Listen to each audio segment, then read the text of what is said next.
Okay, now if I want to create like nested one, that means a folder inside a folder, which we can do in Windows by going inside another folder. Then we have to create another one. But in Linux, we know that we can do it directly, the nested Yes. one.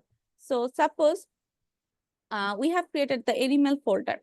Now you have to create like some folder inside that animal folder. Okay. Suppose the name of them is, one is lion, one is tiger.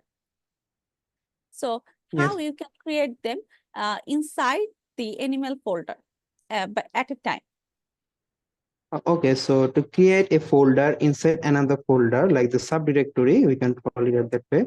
So to create that, we can use the command like mkdir, then space, then we have to give the which directory under I want to create another directory. So I have to give the directory name and give slash, then the second directory name that I want to create, like so the animal slash, then I can give the directory name the dog, then hit enter, then it will create a dog folder, so the dog directory under that animal directory.